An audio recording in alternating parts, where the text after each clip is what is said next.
Well, the Boston Celtics won the NBA championship. This is not a good feeling, guys. It is not a good feeling watching your rival team win a championship and having to face you in the first round and beat you to win it. But listen, I always say give credit where credit is due. I would be breaking my own rules if I didn't at least give the Boston Celtics their credit as on this journey to their first NBA championship since '08. But here we are. I'm not going to talk about the games themselves specifically, but sort of how well the Boston Celtics played throughout this regular season and throughout this playoffs. I'm going to give the Dallas Mavericks their credit too.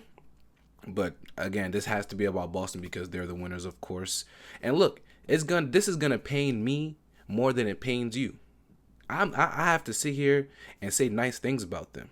You know what I'm saying? This pains me more than it pains you, which is why you should like the video, subscribe, share the video with your friends, all that. Last season, the Mavericks had ended up tanking to get a higher draft pick. That draft pick ended up being Derek Lively, which, if you're going to tank for a draft pick, you better get it right. You better hit on a draft pick. And my God, has Derek Lively been fantastic this entire season. Tyson Chandler, when Dallas Mavericks won a championship, he was their starting center. Like, he's gonna be sort of their version of Tyson Chandler, but a little more skilled. You know, a little bit of a better passer, a better defensively on the perimeter and all that. Tyson Chandler wasn't that, because that the game wasn't like that when Tyson Chandler was playing. 12, 13 years ago, but he's sort of their new version of that, and he's been excellent. He's going to be excellent for a long time. But this is Luka and Kyrie's first full year together. First full year together. Kyrie had an amazing season, a regular season. Had really good playoffs. He struggled a lot in the finals, which is really disappointing. The 3 games in Boston, he did not perform well. So it was a little underwhelming on that part. But for the most part, he played very, very, very well. He was just injured, honestly. That's probably the one take back for him on his season, is that he was just really injured in the first part of the season. Luka obviously was second or third in MVP voting, led the league in scoring, his 5th straight first team All NBA, leading his team to the finals, the Western Conference Finals MVP. You can't say much about him. I mean, I guess you could say bad stuff about him when it comes to his complaining to the refs and his defense and all that, which obviously was on full display during the finals because Boston kept attacking him every single possession, and it was up to him to listen. Don't be a traffic cone on defense. Don't be a big hole on defense. At least in Game 4, he did answer that call. But otherwise, amazing season from him. Amazing season for the Dallas Mavericks. The Gafford trade, the PJ Washington trade, absolute home runs for them. To go through the Western Conference, which is going to be tough to get to the finals through the West for many, many, many more years, just because of how many elite teams there are. The Timberwolves, the Thunder, the Denver Nuggets, obviously the Clippers. We'll see if Paul George resigns, because if Paul George resigns, obviously they'll still be good, and health has obviously been their biggest struggle. But the Clippers, the Dallas Mavericks, of course, including them. Phoenix, they have a lot of problems too in terms of roster construction, but they're a team that's trying to contend, trying to win. They're older, but they're trying to. The Warriors, they're older, but they're trying to. Memphis is gonna come back with a vengeance for sure. You know what I'm saying? And that's already 9 teams, and more than 9 teams are gonna try to want to make the playoffs in the West. So for them to make it out and the way they did, they became a very, very elite defense after the PJ Washington and Daniel Gafford trade. And you had Kyrie and Luka leading these guys to the finals in the West. So congrats to them. They still have work to do in terms of building their roster out. One big issue for them throughout this finals was that a lot of the role players just didn't step up. None of them were really threats offensively. If you looked in the OKC series and specifically the OKC and the Minnesota series, the role players were playing out of their mind.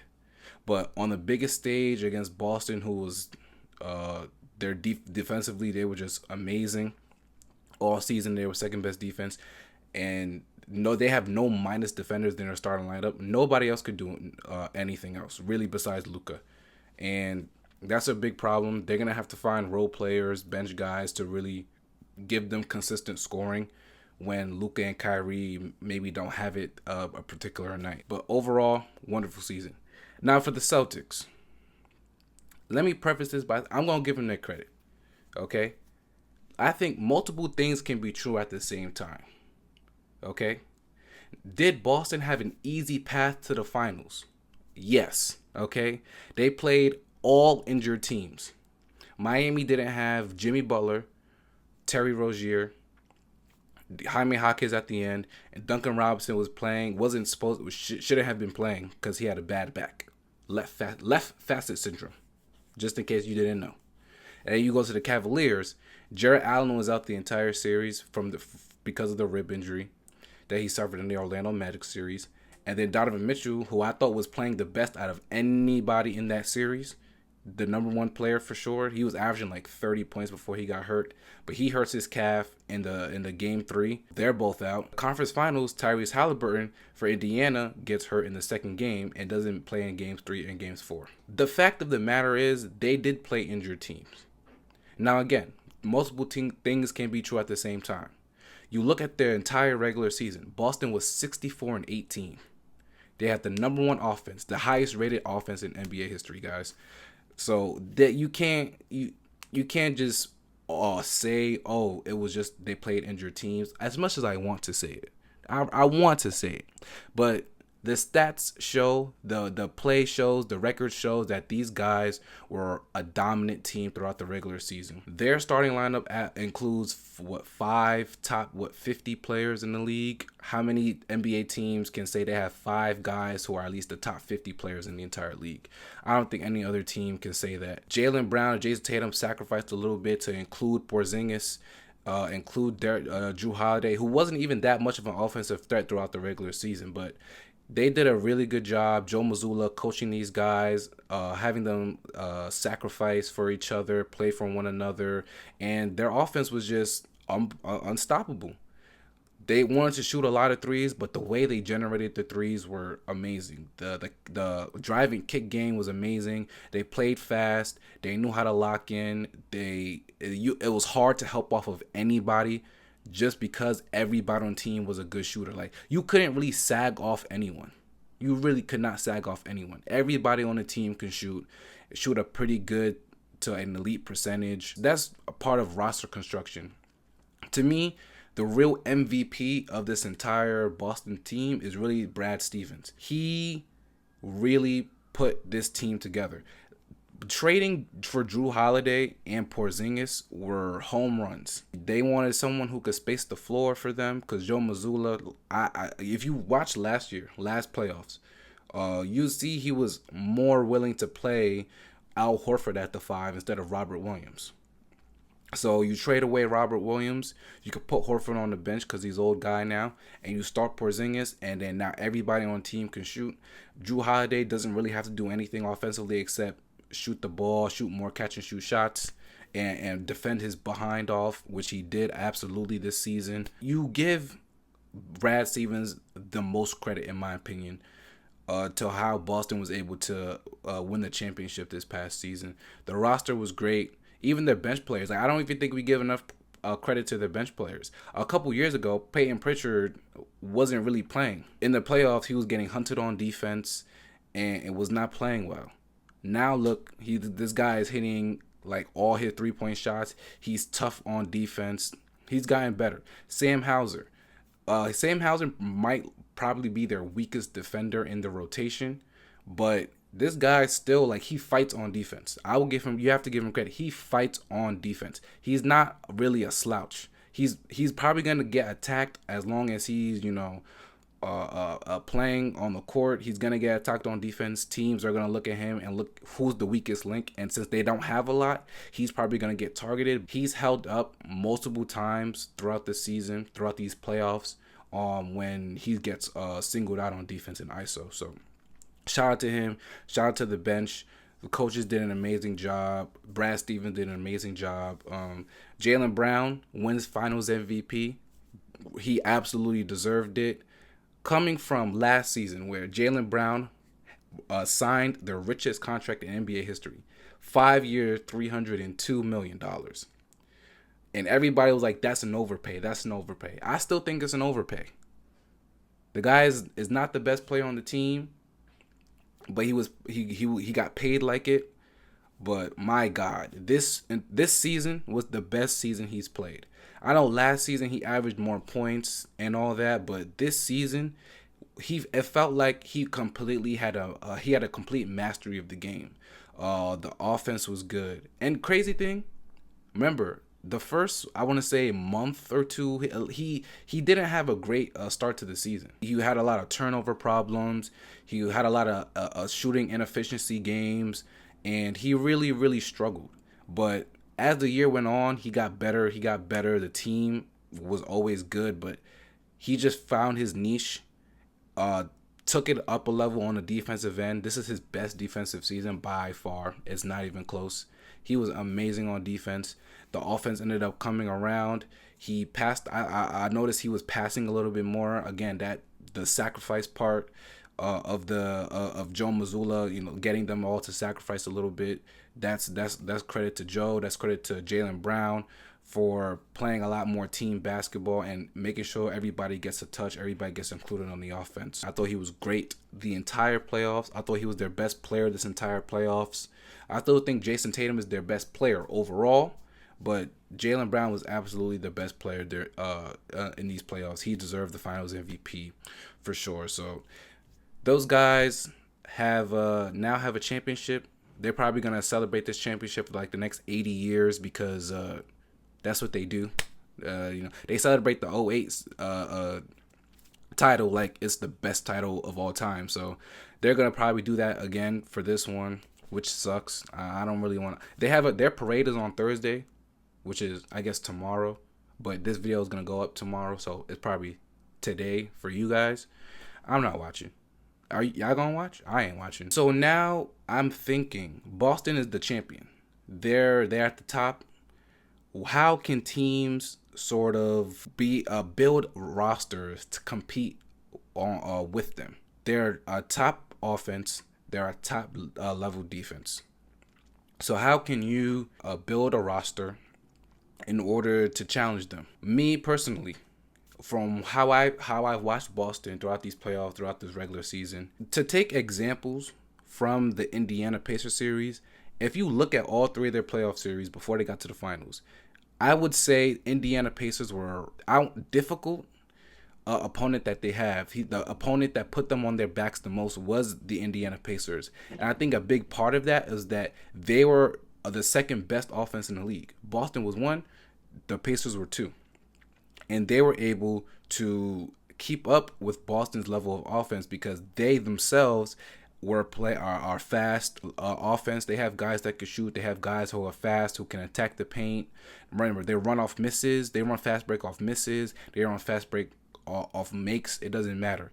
They are a young team who know how to keep up and score a lot of points. Their problem all the Indiana Pacers all season was they couldn't stop anybody on defense. They were a bottom 5 defense in the league. You need to have a very, very good offense. You need to be able to score to keep up with them. If you, like Miami, for example, us Heat fans, we watched this team have two years in a row, bottom 10 offenses, 2 years in a row.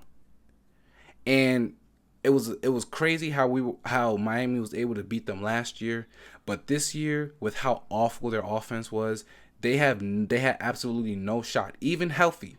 Again, I think Boston was gonna go to the finals whether everybody was healthy or not. If you're healthier, obviously you can challenge them a little bit better. I think they would be challenged if Jimmy was healthy, if Mitchell was healthy, and if Halliburton was healthy, I do think they would be challenged way more, and I think the championship would probably look way better for guys who are like not fans of the Boston Celtics. This championship would look better because they actually had to fight for it, even instead of really just walk an easy path to the finals. But even if Jimmy was healthy, even if Terry Rozier was healthy, they were not going to win just because they couldn't score. So I'm looking out for teams who try to mimic, maybe not mimic, but like maybe try to have a 5-out offense like how they have. They've mastered the 5-out offense. That's credit to Joe Mazzulla. He made a really good game plan that they absolutely followed and executed to perfection. So maybe teams are going to be looking this offseason to add a lot of shooting at multiple different positions in order to challenge Boston. On defense, can't have minus defenders on the floor. Boston, nobody in their starting lineup is a minus defender. They have the best defensive backcourt in the league. Tatum is a good defender. Brown is a good defender. Porzingis is a good defender. And like I said off the bench, Al Horford, even at 38 years old, can still defend. It's crazy. He's aged pretty well. So Al Horford, Peyton Pritchard, again, is not a slouch on defense. Sam Hauser, not a slouch on defense. Even Luke Cornett, when Luke Cornett would play, I don't think he was bad on defense. They don't have minus defenders on the court. They're very sound and smart defensively. If you're a team looking to challenge Boston, you need guys that are able to handle themselves defensively in isolation. That to me is very important because in this league you help a lot. You help off their non-shooters and stuff like that, but you can't do that against Boston.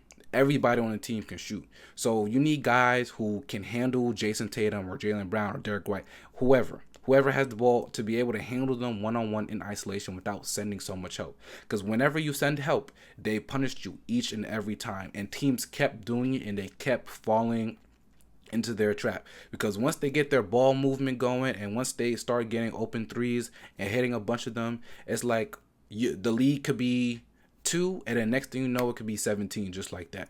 Offensively, I will look for maybe having more shooting, more guys. Hopefully you have like a superstar guy already, like Anthony Edwards, for example, or Kevin Durant, for example, who could get you 30 at any point. But around your star guy, can you have guys who are lethal shooters on the perimeter, guys who you can't help off of. Boston's not necessarily a team that sends a lot of help. They play drop with Al Horford and Porzingis and all that, but again, they have guys who can defend in isolation very well, and most other teams don't have that across their entire starting lineup. A lot of teams might have one defender who's not good or two defenders who are not good, and Boston doesn't have that. And it's hard to do. That's why you got to give credit to Brad Stevens for constructing this team and making those 2 trades. It's going to be tough, especially with this new CBA. We're going to see how teams sort of navigate this free agency, navigate the draft and all that. Last year, I thought, okay, if you want to beat Denver, you need a team with size at every position. The Minnesota Timberwolves have size at every position. The Jalen McDaniels is not a small guy. Towns, Gobert, not small guys, and they were able to challenge the Denver Nuggets and beat them this playoffs. Okay, so how will other teams, especially in the East, because the East is not that competitive they don't have elite competition compared to the West. How are teams in the East? How is New York or Cleveland or Miami, Indiana, how are these teams gonna find ways offensively to keep up with Boston and find guys defensively that might be able to shut down Tatum or Brown or any of their role guys and not let Boston get into its offense so quickly and so fluidly. Again, Boston, NBA champions, such an easy path to the finals. Of course, a championship is a championship, but my God, was this beyond easy. beyond easy. You know what I'm saying? Dallas's path to the finals was not Boston's path to the finals. It was completely different. Again, a lot of it isn't Boston's fault. The East is not as good as the West. And it's not Boston's fault that everybody else got hurt, but man, this championship hurts. It sucks. But now that the season's over, we can sort of transfer to the draft. The draft, no, everybody says there's no elite talent, so I'm not sure if I'm gonna cover the draft in itself. I definitely will for Miami. For my Miami fans, I will at least cover who we pick at 15 and at 43 in the second round for sure. But the draft is here. I want to do videos on each team, what they can do to improve, at least the contending teams, what they can do to improve their roster. I'm not a cap guy, but I'll try to do some research to see if teams can make this kind of trade or that kind of trades based off how their salary sheet is looking. So those are going to be next videos to come out. Not that the NBA season is over. I'm glad it's over. This was painful to watch. It really was. So look out for those videos. Make sure y'all like and subscribe. Share this video with y'all friends, and I'll see y'all next time. Peace.